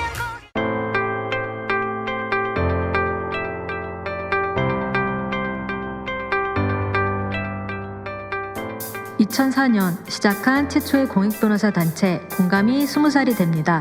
소수자의 입장에 서서 사람들의 구체적 삶과 현장에 응답하며 법으로 변화를 일구고자 시작한 일이 이렇게 커졌습니다. 공감은 수임료를 받지 않고 시민들의 후원으로 운영됩니다. LGBT를 포함한 소수자 사회적 약자의 인권 개선을 목표로 법원에도 가고 경찰서도 가고 인권위 앞에도 또 집회 현장으로도 달려갔습니다. 이기기도 하고 지기도 하지만 멈출 생각은 없습니다. 주저없이 달려갈 사람들이 있는 공감에 후원해주세요. 네, 그러면은 저희 공감이 어떤 단체인지 알았으니까 이제 공감에서 활동하시는 두 분의 이야기를 좀 여쭤볼게요. 아까 간단하게 듣기로는 뭐 백소연 변호사님께서는 공감에서 처음에 자원활동으로 시작하셨다가 지금 활동가가 되셨다고 했는데 조금 더 구체적으로 어떻게 공감의 활동가가 되셨는지 그리고 활동가 하실 때 굳이 이전에 레즈비언 상담소에도 일하셨다고 잠깐 언급을 해주셨었는데 공감의 활동가로 또 이제 넘어오게 된 공감을 선택한 이유를 한번 여쭤보려고 합니다. 어떻게 공감의 활동가가 되셨을까요?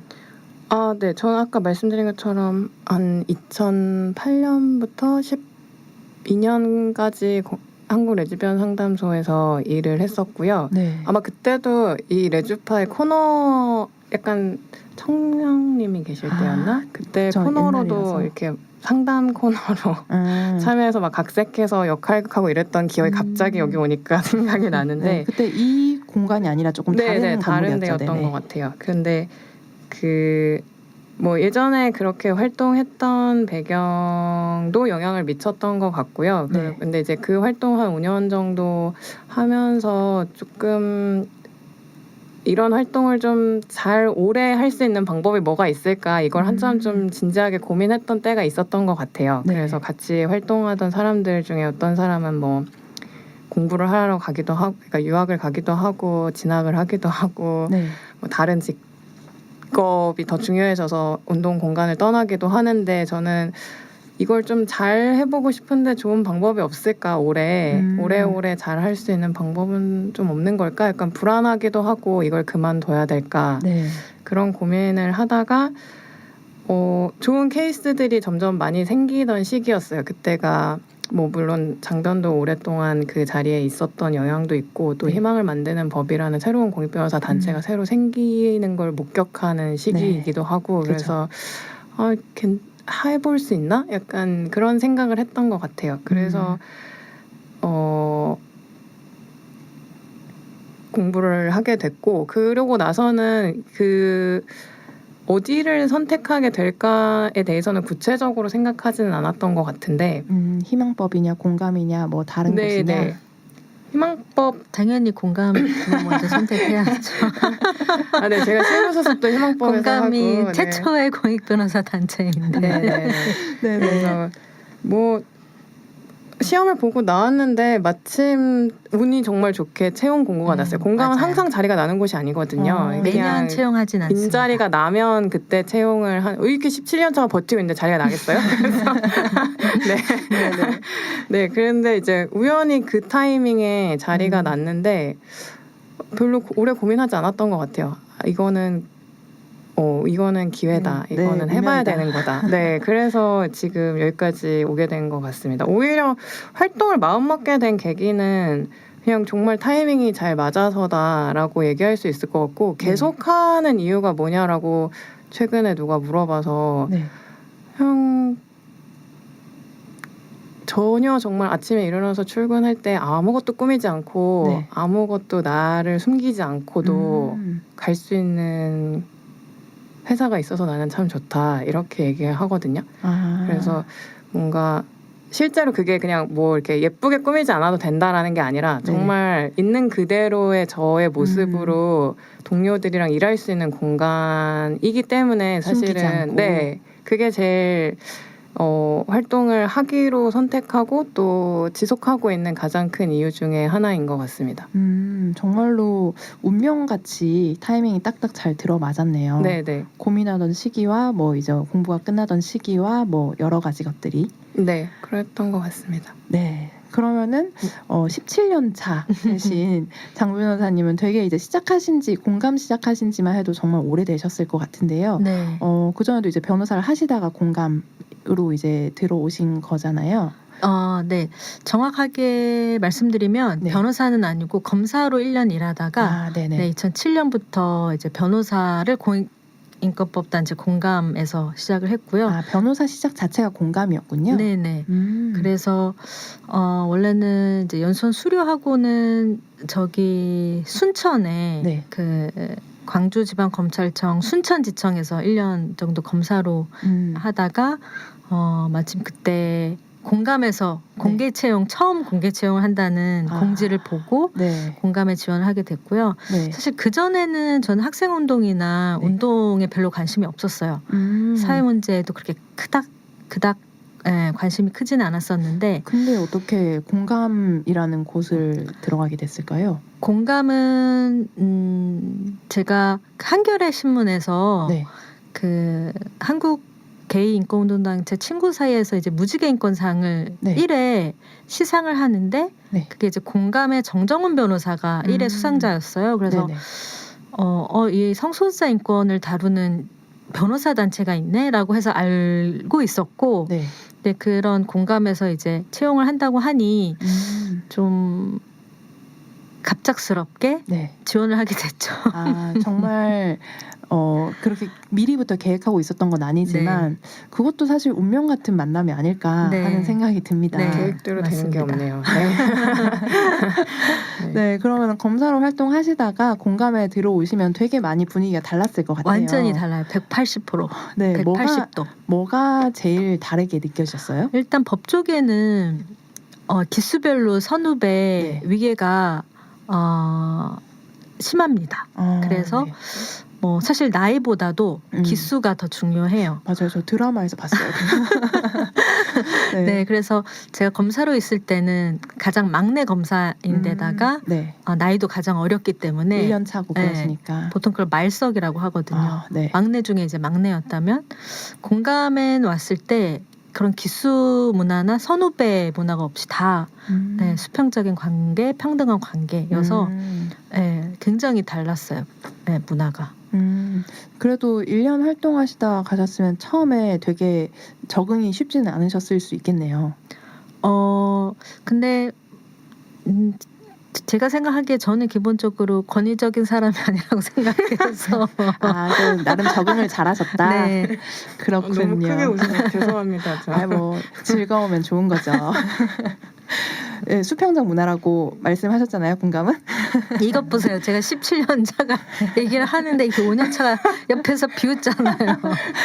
네, 그러면은 공감에서 이제 두 분 다 되게 활동하길 잘하셨다고 느끼는 것 같으신데요. 그래도 이제 아무래도 일하다 보면은 일이다 보니까 좀 힘들었던 순간이 또 있을 것 같아요. 그게 뭐 그냥 공감 내에서 활동하면서 힘들었을 수도 있고 아니면은 뭐 일하시면서 뭐 판결이나 뭐 재판 과정이 조금 힘드셨을 수도 있을 것 같은데 겪었던 사례나 겪었던 경험들 중에서 가장 힘들었거나 가장 답답했던 경험이 있으시다면은 소개해 주실 수 있을까요? 네, 백소윤 변호사님께서.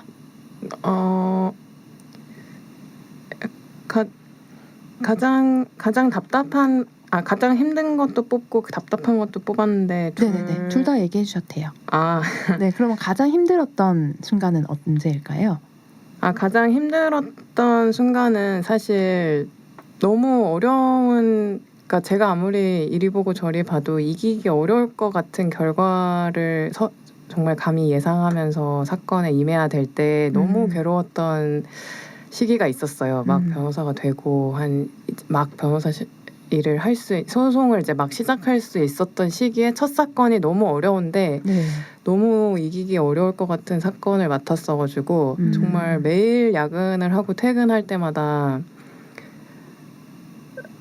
이런 문제의식이나 이런 사안들에 내가 관심을 가질 수 없는 사람이었으면 더 좋지 않았을까. 너무 능력이 없는데 이런 문제들에 대한 문제의식만 가지고 있어서 너무 깜냥이 안 되는데 이 사건을 이렇게 붙들고 너무 당사자한테도 나한테도 못할 짓인 것 같다. 막 이런 막 밤마다 막 울면서 청계천을 걸었던 게 생각이 나는데 막 다른 변호사가 했으면 더 잘하지 않았을까부터 시작해서 막 그랬던 사건이 2개가 있어요. 그리고 하나는 이제 지하 주차장에서 피해자가 납치 살해됐던 사건의 유족들을 지원하는 건이었는데 이제 사안 자체가 막 민형사가 섞여 있는 사안이기도 했고 또 아무도 시도하지 않았던 사건이어서 이제 내부에서도 지원을 하는 게 맞는지 진행을 계속 하는 게 맞는지 이제 계속 논란이 좀 많았던 사건이었는데 그래도 끝까지 당사자가 좀 마음을 단디 먹고 하시고자 하셔가지고 결과는 좋지 않았지만 그래도 과정을 끝까지 해내기는 해냈었거든요. 그래서 지금 생각해 보면 다들 정말 너무너무 애썼다라는 생각이 들지만 당시에는 너무 힘드셨어요. 할 수 있는 게 없다는 게 이렇게 힘든 거구나. 절차가 다 있어도 아무것도 할 수 없다는 게 이렇게 느껴지는 무력감이라는 게 뭔지 좀 체감하는 시간이어서 좀 제일 힘들었던 것 같고요.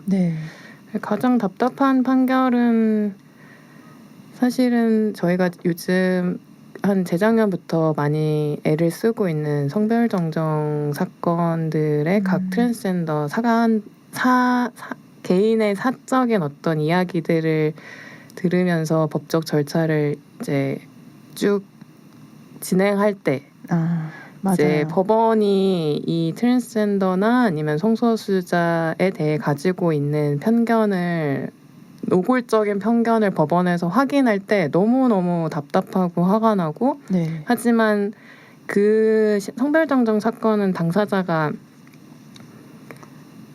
법원의 그 허가 결정을 받아야 되는 사건이기 때문에 맞아요. 철저하게 이제 의릴 수밖에 없는 상황에서 판사 한 분이 결정을 하시는 네. 거라고 들었어요. 네.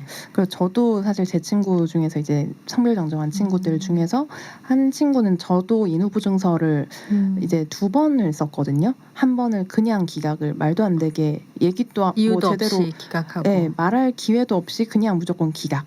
그리고 한 번은 뭐 재판장까지 갔는데 거기서 말할 기회도 안 주고 또 기각 뭐 이런 식으로 해서 되게 고생을 해서 결국 잘 되긴 했는데 그러면서 그 과정을 들을 때 너무너무 답답하더라고요. 근데 계속해서 그런 사건들을 마주하고 계시는 거잖아요. 아직도 그 비슷하죠?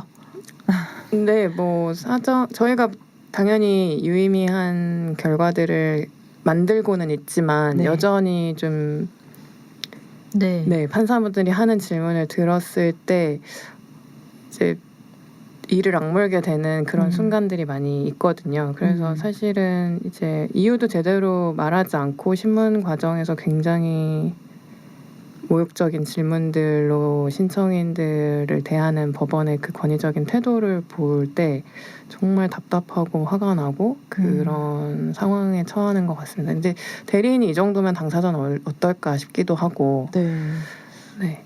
맞아요. 거의 되게 크게 절망을 하더라고요. 그러면 장서연 변호사님께서는 뭐 하나만 소개해 주셔도 될 것 같은데 답답했던 사례나 아니면은 그냥 가장 힘들었던 순간 뭐 편하신 걸로 얘기해 주시면 될 것 같아요. 사실 17년 있었으니까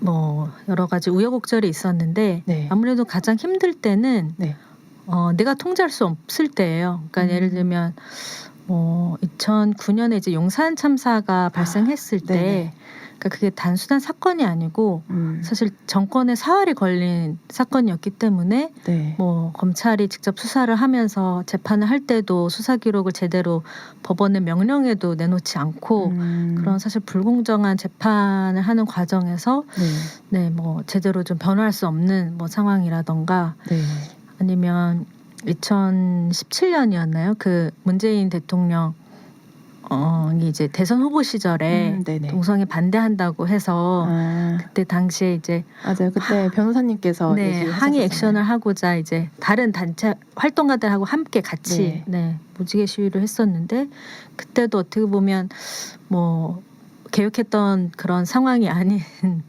그런 이제 상황에서 긴급하게 이제 현황 대응을 해야 되고 뭐 그런 좀 사건 뭐 순간순간들이 좀 스트레스가 컸던 것 같아요. 맞아요. 사실 그냥 뭐 변호사나 뭐 법쪽 활동이 아니더라도 뭐 퀴어 인권 운동 자체가 아직은 한국에서 쉬운 운동이라고 하기는 좀 힘든데 되게 많은 일들을 하고 계셔서 저희도 되게 오늘 들으니까 멋있다는 생각이 듭니다. 감사합니다. 저희가 이렇게 좀 처진 분위기를 살리기 위해서 간단하게 밸런스 게임을 좀 빠르게 진행을 좀 해보려고 해요. 그러면은 제가 질문을 드리고 1번, 2번으로 이렇게 답변을 나눠 드릴 테니까 하나, 둘, 셋 하면은 1번 또는 2번을 외쳐주시면 됩니다. 자, 첫 번째 질문.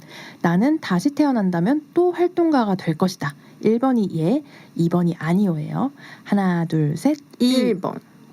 2번과 1번인 거죠? 그래도 진짜 백소연 변호사님은 정말 예전부터 이제 여러 가지 활동을 계속 이어오시면서 활동가 출신이셔서 더 1번이신 거겠죠? 네. 그런 건 아닌 것 같고. 네, 그냥 활동이 체질이다. 네, 그냥 재미없을 것 같아요. 활동을 안 한다면 조금 이렇게 액팅하는 게 즐거우신 타입이셔서 다행이네요. 그래도 그러면은 이제 장 변호사님께서는 네, 저는 사실 무신론자이기 때문에 뭐 내세나 윤회나 이런 거 믿지 않는데 만약에 다시 태어나게 된다면 저는 우리 집 강아지로 태어나고 싶습니다. 아, 활동가도 아니고 활동가를 떠나서 인간도 아니고 싶다. 네, 제 파트너가 키우는 강아지로 태어나고 싶습니다. 네, 그렇다고 합니다. 네, 그러면은 아예 인간조차도 되고 싶지 않기 때문에 활동가는 처음부터 생각하지 않는 것으로. 네, 그럼 다음 질문 가보도록 하겠습니다. 제가 2가지 드릴 텐데 하나만 골라주시면 됩니다. 1번 풍부한 활동 인력, 2번 넘치는 후원액. 더 좋은 걸 골라주시면 돼요. 하나, 둘, 셋. 1번. 오, 두 분 다 뭐 후원액보다는 이제 인력이 많은 게 훨씬 낫다. 그럼 이거는 뭐 한 분만 대답을 해주셔도 될 것 같은데 왜 후원액보다는 활동 인력이 풍부했으면 좋겠다고 생각을 하실까요? 좀 활동 인력이 많으면 후원 활동도 크게 할 수 있어요. 그래서 네네. 근데 사람만 있으면 알아서 돈은 그러니까 알아서 생기는 건 아니겠지만 일을 해야 들어오겠지만 네네. 사람이 있어야 후원 활동도 재밌고 네. 또 많이 하면 또 성공적일 테니까. 근데 이제 돈이 많다고 해서 좋은 사람들이랑 재미있는 일을 할 수 있는 건 아니거든요. 맞아요. 돈도 쓰는 것도 골치 아파요. 어디서 오는 돈이냐 뭐부터 시작해가지고. 네. 맞아요. 그렇죠. 그러면은 네, 저희 3번째 질문으로 넘어가 볼게요. 2가지 드릴 텐데 더 힘든 것을 골라주시면 됩니다. 1번 쉴 새 없이 바쁜 일정, 2번 답답한 재판 결과. 하나, 둘, 셋. 1번. 장 변호사님 처음부터 이제 손으로 먼저 들고 계셨어요. 그러면은 답답한 재판 결과보다 바쁜 게 더 힘들다는 백소연 변호사님 왜 이렇게 골라주셨나요? 재판 또 하면 돼요. 근데 이 쉴 새 없이 바쁜 거는 정말 일을 맞춰도 끝 없이 밀려오는 게 일이기 때문에 네. 사실은 이건 정말 재앙이다. 재판은 또 하면 되죠. 그리고 이번 사건을 지면 다음 재판으로 하면 되는 거고 저 말고 변호사 많고. 네. 그러면은 이거를 한번 장 변호사님께서는 반박을 해보시자면. 네, 사실 재판 결과는 변호사보다 당사자한테 더 중요한 거거든요. 맞아요. 네, 사실 다시 할 수 있다라고 하는데 사실 다시 할 수 없는 경우도 많고 그러니까 결국에는 뭔가 제가 통제할 수 없는 상황이어서 더 힘든 것 같아요. 답답한 것 같아요. 바쁜 건가요? 내가 감당하면 되는데. 네, 제가 감당하면 되고 좀 뭐 이렇게 조정을 하면 되는데 재판 결과는 사실은 이제 당사자가 걸린 문제이기 때문에 더 마음이 쓰이죠. 그리고 내가 컨트롤할 수 있는 문제가 아니라서 각자가 이제 다른 의견이지만 사실은 둘 다 맞는 말인 것 같아요. 둘 다 힘들죠. 그래서 밸런스 게임으로 냈고요. 네, 그럼 점점 저희가 이제 마무리를 향해 다가가고 있는데요. 저희 그러면은 각자 간단하게 공감 활동가로서 혹은 그냥 나라는 사람으로서 바라는 미래의 모습이 있을 것 같아요. 어쨌든 활동하시면서 생각하는 이상향이나 미래의 모습이 있을 테니까 뭐 공감 활동가로서도 좋고 그냥 본인 자신으로도 괜찮으니까 바라는 미래의 모습을 장 변호사님께서 먼저 얘기해 주시겠어요? 백 변호사님이 먼저 준비하고 계신 것 같아요. 저는 저를 준비하지 않았고 이 질문을 봤을 때 제가 장 변호사님이랑 같이 오니까 장 변호사님한테 하고 싶은 말이 있었어요. 약간 되게 정말 이대로 멋진 할머니 변호사가 돼달라. 약간 그래서 여러 사람들에게 멋진 백발의 LGBT 선봉에 서는 할머니 변호사로 곱게 늙어달라. 약간 그런 사람이 그렇게 있으면 하도록 하겠습니다. 네, 되게 좋을 것 같지 않으세요? 그런 모습을 꿈꾸신다고. 네, 아니 그렇게 되시면 네. 그래서. 네. 그러면은 미래에 곧 멋있는 백발의 퀴어 변호사님이 되실 장 변호사님께서 꿈꾸는 미래는 어떤 모습일까요? 백 변호사님이 바라는 대로 되겠습니다. 네, 그러면 모두의 마음이 하나로 모였으니까 꼭 이렇게 이루어지실 거라고 저희는 생각을 해보겠습니다. 자, 그러면은 저희가 이렇게 공감 활동가 분들 모시고 얘기를 나눠봤는데요. 공감의 소식을 알고 싶다면은 저희가 뭐 홈페이지 말고도 좀 알 수 있는 방법이 있을까요? 네. 공감은 사실 지금 모든 SNS 채널을 다 운영하고 있습니다. 뭐 너튜브부터 시작해서 뭐 구짹짹이라든가 얼굴책, 인별그램 다 있는 거죠? 다 있습니다. 그럼 거기에 공감이라고 이제 검색을 하면은 이제 나올까요? 저희 홈페이지 가시면 다 연동이 돼 있어요. 그럼 그냥 포털 사이트에서 검색하셔서 쭈루루루 그쪽에서 찾아보시면 편하겠네요. 네, 그러면 그렇게 공감의 소식을 좀 알아주시면 알 수 있을 것 같고요. 자, 마지막으로 저희 두 두 분 나와주셔서 너무 감사드리고 출연 소감을 한번 여쭤보려고 하는데요. 그래도 나름 레주파 2회차이신 백소연 변호사님부터 먼저 한번 소감을 얘기해 주실까요? 네, 이거 좀 이상한데? 네, 불러주셔서 감사하고, 네, 좀 어색하고, 네, 그랬는데, 공감에 많은 관심 부탁드립니다. 무지개 행동도 지금 여러 가지 사업들 진행 중인 걸로 알고 있는데, 관심 많이 가져주셔서 특히 지금 하고 있는 모두의 결혼, 모두를 위한 모두의 결혼, 네. 또 관심 많이 가져주시면 좋을 것 같습니다. 네, 감사합니다. 그러면 이제 장 변호사님께서 얘기해 주시겠어요? 네. 1시간이 굉장히 짧게 느껴질 만큼 네, 즐거웠고요. 네. 또 그리고 저의 신청곡을 틀어주셔서 너무 감사합니다. 다음 기회에 또 불러주시면 지금보다 더 자연스럽게 녹음할 수 있을 것 같습니다. 네, 오늘도 되게 자연스러우셨지만 너무 두 분 얘기가 재밌어서 저희도 시간이 금방 지나간 것 같습니다. 저희 장 변호사님의 신청곡도 틀어드렸으니 마지막에 저희 끝나면서 백소연 변호사님의 신청곡도 들으면서 끝내려고 하는데요. 네. 신청곡 있으실까요? 저는 백예린을 매우 사랑하는데 백예린의 그건 아마 우리의 잘못이 아닐 거야를 듣고 싶습니다. 네, 그러면 두 분 보내드리면서 저희 백예린의 그건 아마 우리의 잘못이 아닐 거야. 맞죠? 네. 네, 아마 맞을 거예요. 그 노래를 듣고 저희 클로징으로 돌아올게요. Come a little closer, baby, read my lips.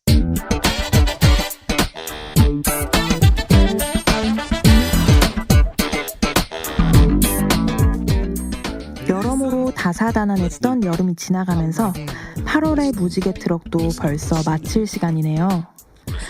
누가 그러더라고요. 좋은 친구 관계에서는 서로 시덥지 않은 이야기들을 잔뜩 하게 된다고요. 저는 방송을 통해 언니들과도 친구가 되면 좋겠다는 생각을 하곤 하는데요. 일상에서 스트레스였던 이야기도 할 수 있겠지만 또 너무 심각하지만은 않게 즐겁게 웃을 수 있는 방송을 만들어 보려고 해요. 좋은 친구가 될 수 있게 말이에요. 물론 그렇다고 정말 농담만 하는 방송은 아닐 거예요. 띵동이나 모행모행 같은 코너들에서 언니들에게 유용하고 도움이 되는 정보도 드리려고 하는 거 아시죠? 아니더라도 뭐 즐겁게 들어주신다면 뭐든 좋답니다. 자, 그러면 다음 무지개 트럭은 드디어 가을에 만나보실 수 있겠네요. 10월을 코앞에 둔 9월 마지막 주에 만나요. 오늘도 고생 많았어요. 잘 자요 언니들. 굿나잇.